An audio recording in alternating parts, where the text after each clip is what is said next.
Salut la compagnie, alors aujourd'hui on se retrouve, retour sur le Marino Cabala, voilà.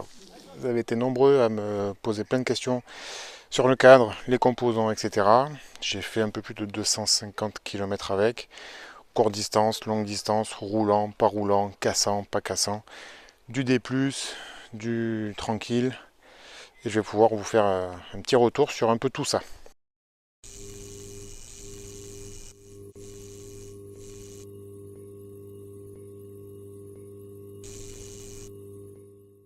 Donc on va partir déjà premièrement sur le cadre. Donc ce Marino Cabala, je l'ai acheté par internet, directement auprès du fabricant.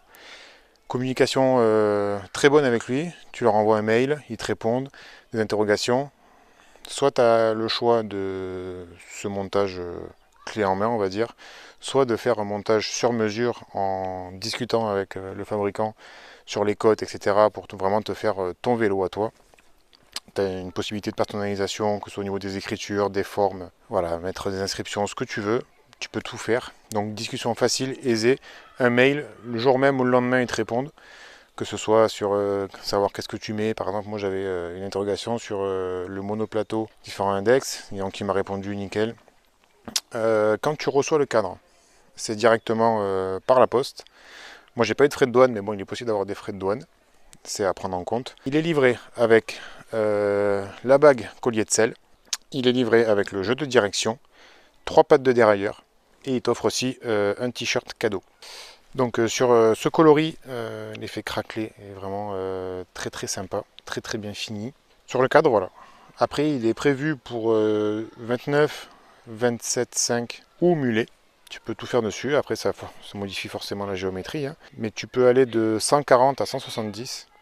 Donc moi, j'ai choisi la solution la plus extrême, 170, parce que j'avais eu une promo sur la fourche. Mais voilà, donc on voit que l'angle est quand même assez ouvert. C'est un enduro qui est fait pour y aller, quoi. C'est un hardtail qui est là pour ça, quoi.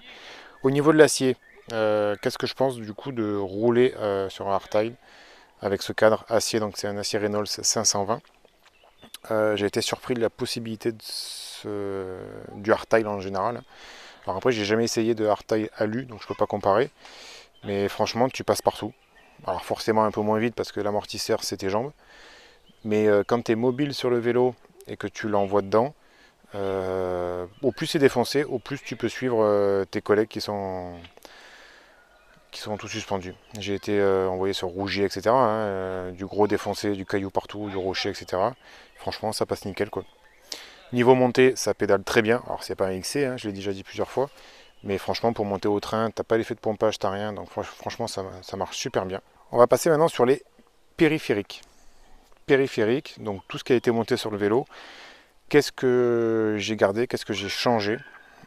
Il y a un truc que j'ai changé, c'est le pédalier donc, que j'avais acheté sur AliExpress, Mark Found. Bruit de craquement, etc. Montage un peu, on a discuté avec le magasin après coup. J'ai préféré le changer, donc j'ai mis un Shimano dehors, toujours en plateau de 30. Transmission SLX, ça marche très bien.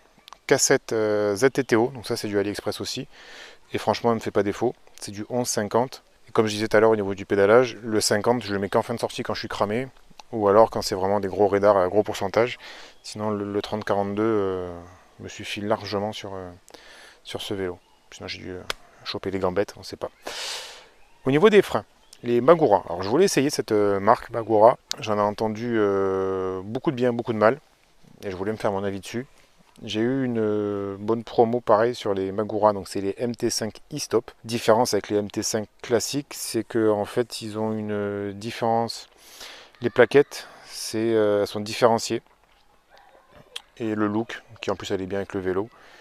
Mais sinon après c'est quasiment les mêmes. Alors franchement, je trouve l'avantage du SRAM et du Shimano dans ses freins. Tu as la progressivité SRAM, ça plante pas. Mais tu as la puissance Shimano. C'est-à-dire qu'en fait, tes fleurs, donc tu vas lécher, tu bloques pas les roues, et quand tu presses un peu plus, là, bam, ça plante. Alors que Shimano, enfin sur du moins ceux que j'ai roulés, c'est plus t'appuies, ça freine quoi. T'appuies, ça bloque. C'est plus difficile à gérer. Alors que là, franchement, je retrouve un dosage franchement nickel. La faiblesse de ces freins, c'est les manettes. Donc je sais qu'après il existe la méthode Shigura, donc c'est laisser les étriers Magura et mettre les manettes Shimano. Si jamais je suis embêté à l'avenir, c'est ce que je ferai pour voir ça. Au niveau des roues, c'est des Raceface Arc 30, donc ça franchement une rigidité, je suis bluffé par ces roues. Ça relance nickel, c'est bien rigide, voilà, à part bon, et forcément tu tapes, ça fait des petits pocs mais ça c'est rien. Les pneus, alors j'avais à la base celui-là, je l'ai enlevé, le pneu arrière, donc le Michelin Force AM2. Au départ j'avais mis celui-là, après j'avais peur de le fracasser, donc j'ai mis le E-Wide en 2.6, mais j'ai trouvé qu'il était assez pénalisant sur les relances et sur le roulant. Donc je l'ai remis. Je pense que 2.4, 2.4 c'est bien. Je vais voir à 34 bike park que je peux mettre au cas où. Mais voilà, pour l'instant il fait le taf. Dans le caillou et tout, il adhère bien. Il n'y a que dans la terre où il est un peu plus... Mais l'arrière, ça ne me dérange pas. Devant, j'ai enlevé aussi le e-wide en 2.6 pour mettre le wide enduro en 2.4.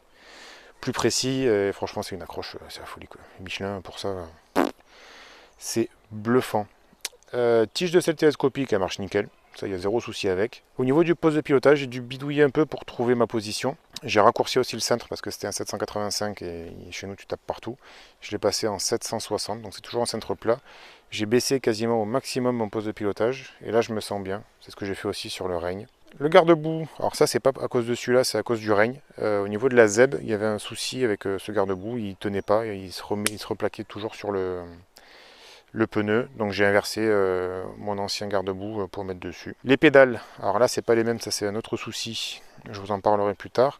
J'avais les Fun Reaper. Les Fun Reaper, c'est pas... J'ai voulu les mettre parce que ce week-end j'étais dans les terres noires en séjour avec Red VTT et je me suis dit je vais pas mettre les Fun Mamba qui sont âgés, j'ai pas envie d'avoir de soucis avec. J'ai mis les pédales neuves. Sauf que j'ai été emmerdé avec les pédales neuves. Donc je suis en train de voir régler le souci, on verra si ça se règle ou pas et je vous en parlerai plus tard. Mais du coup les Fun Reaper, je suis un peu mitigé dessus. Les disques de frein, c'est du ZTTO aussi. Alors ça marche nickel, hein, c'est du 203 avant-arrière en 6 trous. Les grips, si les grips, All Mountain Style, pas mal, mais il faut des gants, sinon ça glisse au possible. Et ils sont fragiles sur les extrémités. Les AVS, ça c'est obligatoire. Comportement de ce vélo maintenant. Comment je le trouve? Alors, monte très bien, franchement bien roulant. Donc après, il faut voir avec les pneumatiques que tu mets dessus. Mais pour un vélo qui fait 15,5 kg, franchement, je fais des moyennes que je faisais pas avant. Je tourne à 12-13 de moyenne suivant ce que je fais comme tour. Ou alors quand il y a du gros D+, mais je suis toujours au-dessus de 10 km/h. Donc de ce côté-là, franchement, je suis bluffé. Dans le roulant, donc du coup, nickel pareil, une bonne rigidité. Dans la descente, All Mountain normale, franchement, c'est hallucinant. Ça se place très court de l'arrière, mais un avant quand même assez rassurant. Dans le gros cassant, alors c'est là où j'étais moins secoué que ce à quoi je m'attendais. Forcément l'arrière qui dribble un peu parce que tu n'as pas d'amortisseur qui fait l'effet anti-squat, enfin l'effet pompage pour rester collé, mais franchement ça marche, ça marche. Ouais, tout le monde le dit, hein, mais là du coup je peux vraiment en parler. C'est vraiment d'une machine à plaisir. T'es pas là pour aller vite en montée, pas là pour aller vite en descente, mais tu te régales de partout en fait. Voilà, ce qui compte, je pense qu'en VTT maintenant, enfin pour ma part du moins, c'est vraiment de se faire plaisir. Et avec ce vélo, on se fait plaisir. L'essentiel, il est là. Voilà. Si vous avez des questions ou autres sur le vélo, sur les périphériques, ah si, la fourche, j'ai oublié de vous parler de la fourche. Donc c'est une Yari en 170. C'est la classique. Hein. Donc pour l'instant, elle marche bien. J'ai 2 tokens dedans. Ça s'enfonce pas trop au départ. Enfin, c'est un truc qui me plaît bien. Je verrai dans le temps, peut-être à la prochaine révision, à faire un petit upgrade, voire mettre une cartouche ou un truc comme ça. Mais pour l'instant, elle fait largement, elle fonctionne très très bien. Donc voilà. Ce que je peux vous dire sur tout ça, voilà, vous aviez des interrogations, des questions. J'espère avoir répondu à tout ça. Si vous en avez d'autres, n'hésitez pas à me le dire en commentaire. Désolé, j'ai mis un peu de temps, je devais la sortir la semaine d'avant cette vidéo, mais j'ai beaucoup de préparatifs pour le Keras. Mais voilà, elle est là. Bonne semaine à tous. Tchuss!